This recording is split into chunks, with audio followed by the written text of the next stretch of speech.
Hello, fellow crafters. So, I recently posted a picture of these 2-in-1 altar playing card specimen cards that I made and got asked to do a tutorial on how I did it. So, I just want to go through as quick as I can how to do this. We're all busy. This does not need to be a long, drawn-out video by any means. So, these are the supplies that I have. And I've got some prepped already so we can do this quickly. I've got playing cards, just plain playing cards. Now I am using the King, Queen, and Jack from the set because it's already got a rectangle around it. And that's what I'm cutting out. And I don't have to measure or guesstimate or anything like that. It's already there. I'm using just some school glue stick, little numbers for the specimen number. You can use stamps or whatever you have handy. These actually came off of the guest check. At the bottom, it's got that little perforated area. And I made some ephemera folders and put the guest checks in them, but they would not fit in there without taking the perforated part off. And instead of throwing it away, I decided I'd go ahead and reuse those. So that's what I have here. Old book pages.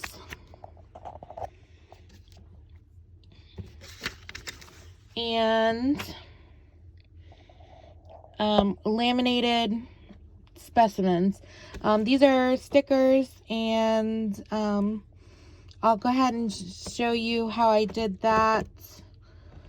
But it was really easy. I got these stickers from Shein, and that's the first step, is laminating your stickers just so that they're nice and clear and you can see through your little specimens.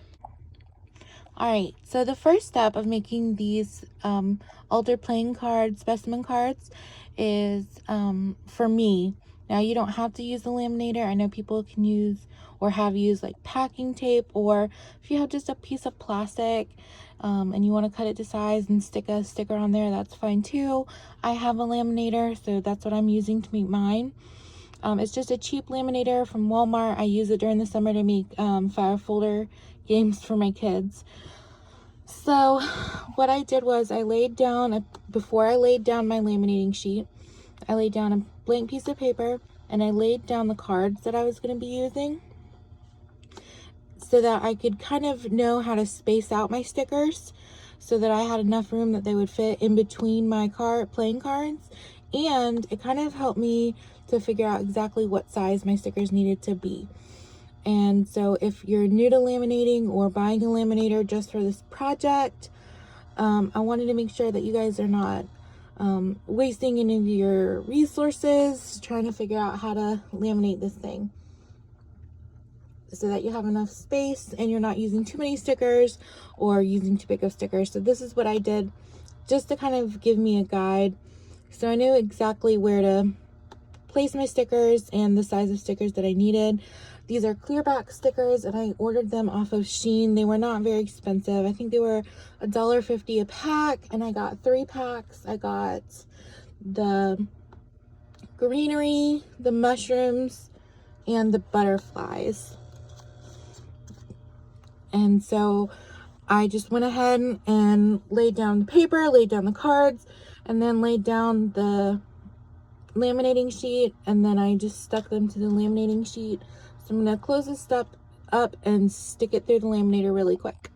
Okay, so the second thing I did was prepare my playing cards. Okay, all I did to prepare my playing cards was I used a little sander and I sanded them down, paying extra attention to the edges. And I sanded them down till almost the paper was just about coming off, and in some places is coming off, to get that kind of glossy sheen off. So I'm not doing all of this on camera. As you can see, this one's already pretty much sanded already.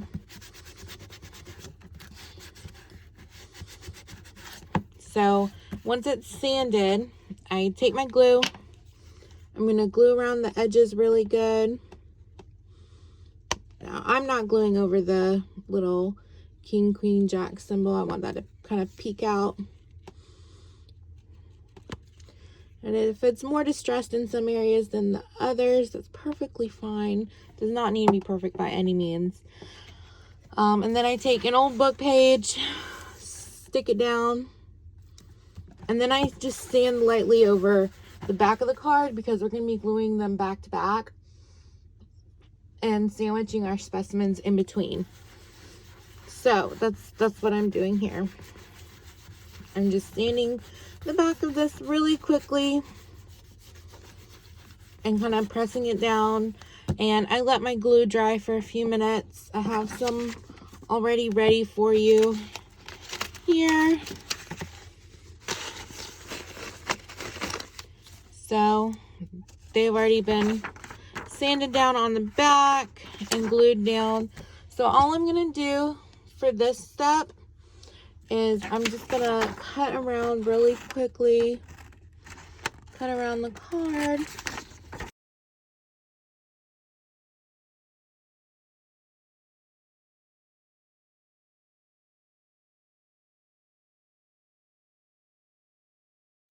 Alright, so now I have this, and save your paper. You can use it for something else. I really don't throw much of anything away, and I have a bin of scraps that I keep underneath my desk, and all my paper scraps go in it.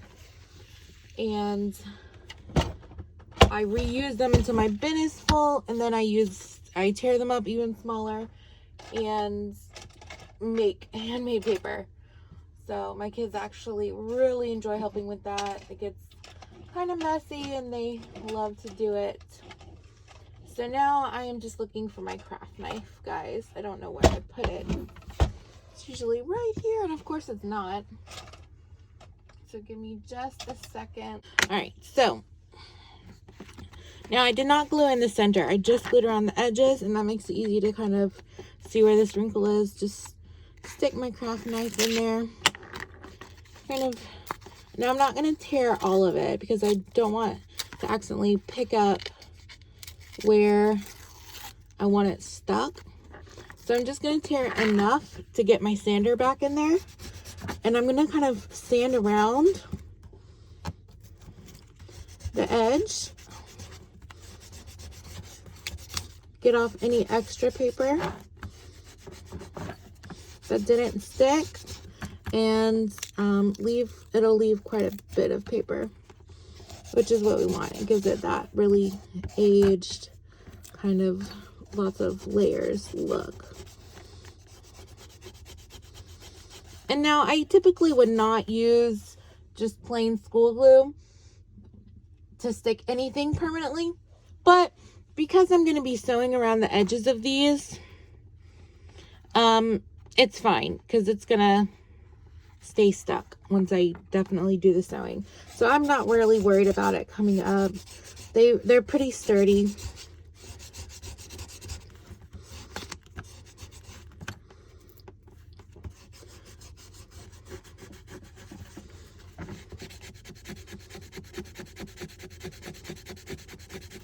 And I didn't go all the way to the square or the rectangle, because I want to see this line around, because that's actually where I'm going to cut out the image so that I can put my specimen card behind it.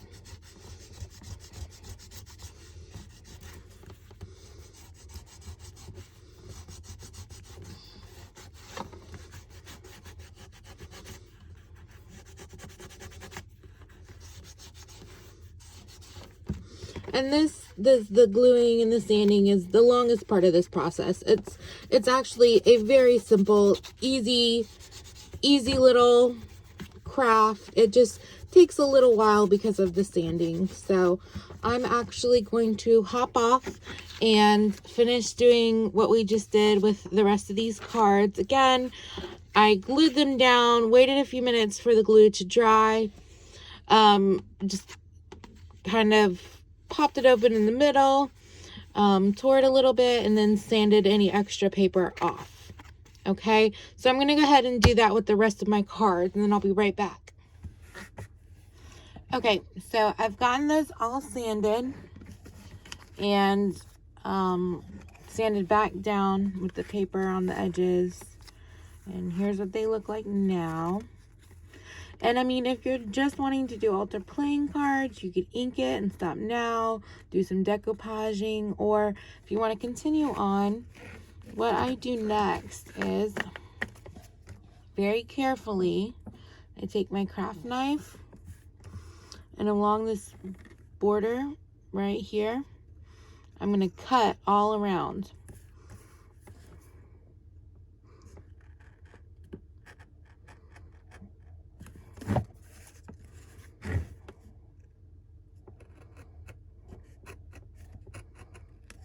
Alright, and I need to get my head a little bit closer so I can see. So I'm going to move the camera, and hopefully you guys can still see that pretty well. Yeah.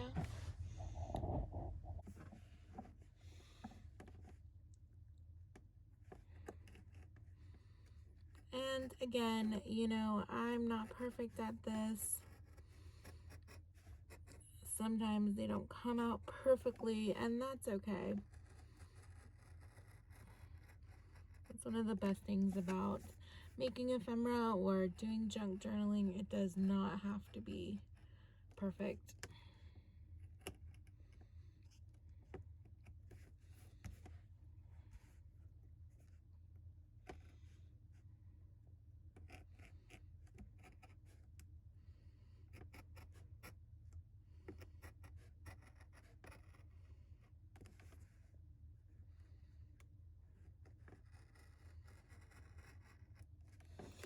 And I suggest when you're doing this, you get playing cards that are from the same deck and match them up, or if you're gonna do a lot of them, match up the ones that are from the same deck, because sometimes the cards themselves are different sizes, so your square will be different size, or your rectangle will be different size, and so it's just easier to use the ones from the same deck so that they all come out the same. I'm just gonna move that over there, go on to the next one.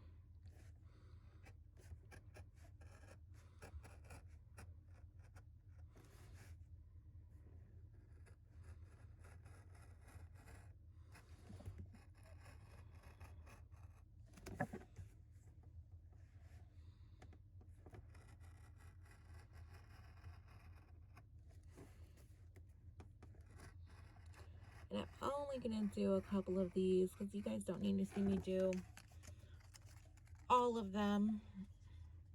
I'm keeping this little middle part. I will use it again in another project, and I'm actually going to use it as a template for cutting around my little stickers.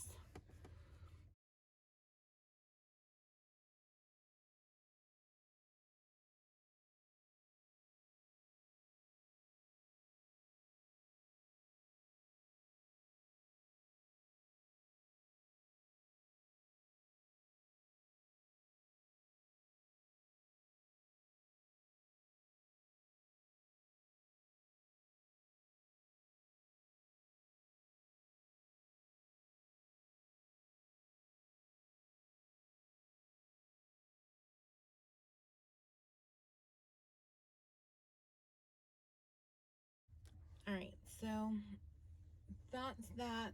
I'm going to jump off here really quick, go ahead and cut out the rest of those, and be right back. Okay, so I've got all of these cut out, they've been sanded, all of that good stuff.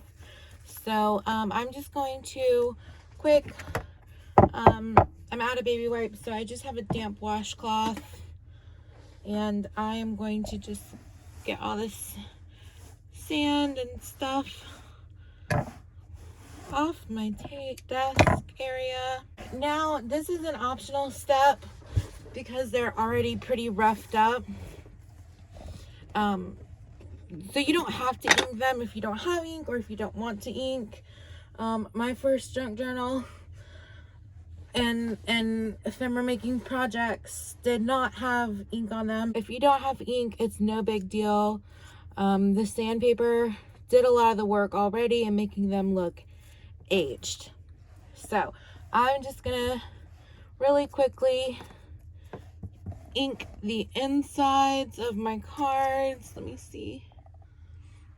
I can probably see a little bit better. I'm going to ink the insides and the outsides just really quickly and then show you the rest. Alright, so the next thing I'm going to do is I'm going to grab my paper cutter and get all this stuff off of it. And I'm going to cut out my specimens. And how I like to do it is I like to put the card that it's one of the middle pieces that are left over and put that underneath it, and that gives me kind of a good idea of how big I need to cut it. And I'll cut it just a little bit bigger than the rectangle. So that's what I'm going to do.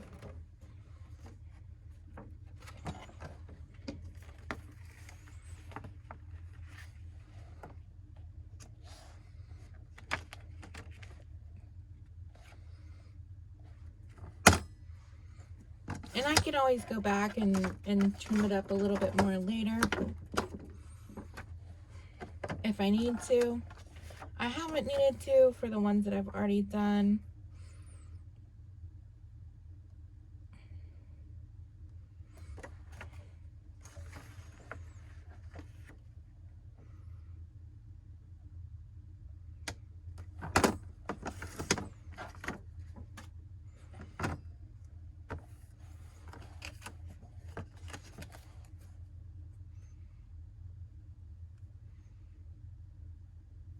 This one it looks like I cut a little bit wonky, so I'm going to have to straighten some of the edges.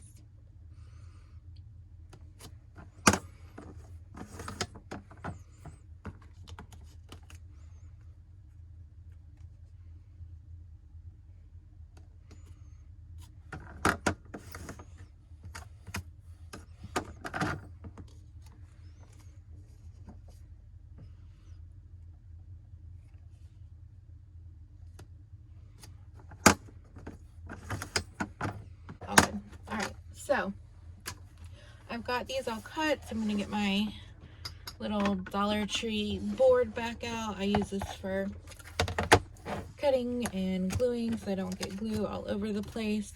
So I poured some Mod Podge in here. Let me get a paintbrush and a paper towel. Alright, and what I'm going to do is I'm going to make sure this lines up and gives me a little bit of space around. I trim the bottom of this one just a little bit. It's a little wonky. Alright, let's see. Yep, that works. I'll trim this edge just a little bit more.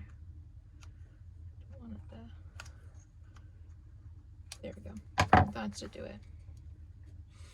Now all I'm gonna do, yep, just make sure it lines up, get it, you know, somewhere in the middle. So now I'm going to just take a little bit of glue and glue around.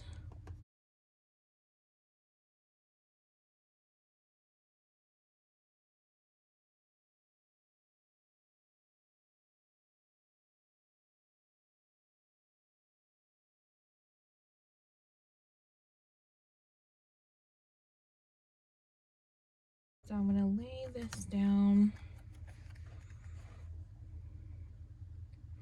where I want it.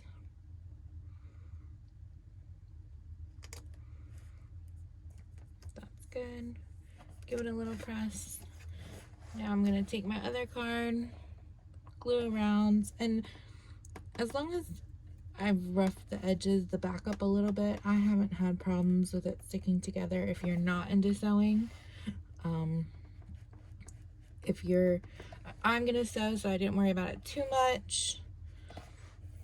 if you're not gonna sew, maybe make sure the back is pretty roughed up as well, so that it'll stick a little bit better, because that shiny surface that cards have, it makes it kind of hard to stick.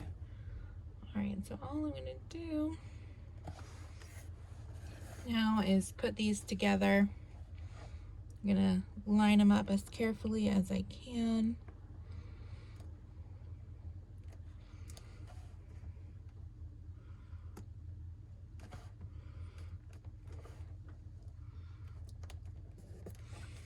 And just give it a good press all the way around.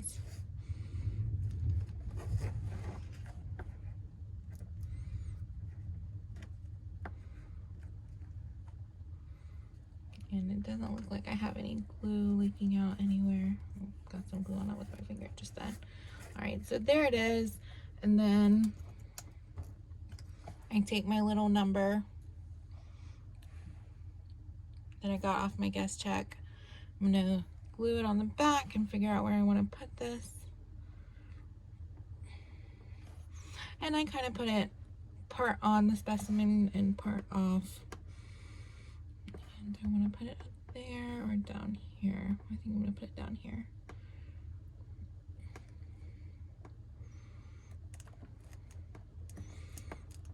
All right, now I'm just gonna put this aside to dry, and that's it. That's all there is to it. We have this cute little specimen card, altered plain card, and again, you can leave it here, or if you want to sew around it, go ahead and do that. I'm going to sew around them. I feel like it makes them just, you know, a tad bit sturdier.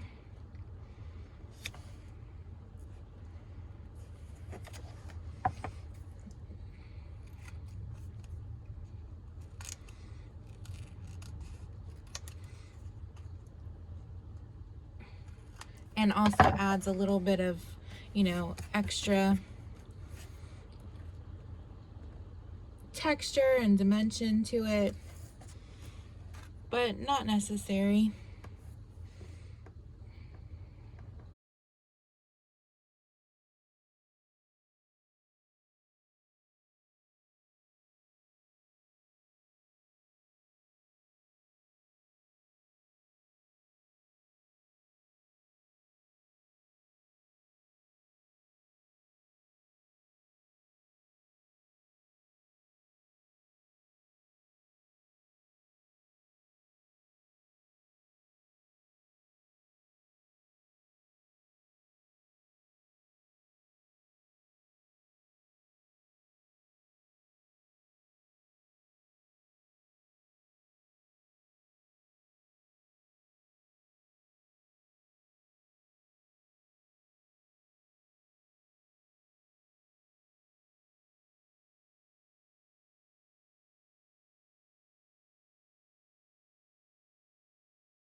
And that is that, you guys. It's super easy.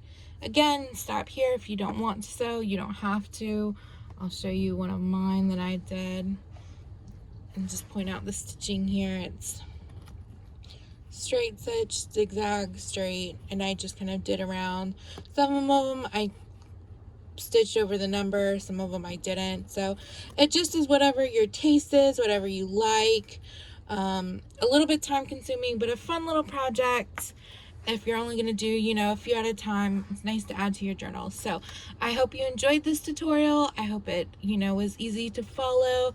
Leave me some feedback on what I could do better in the future. And I'll see you guys in the next one. Have a good time crafting. Bye-bye.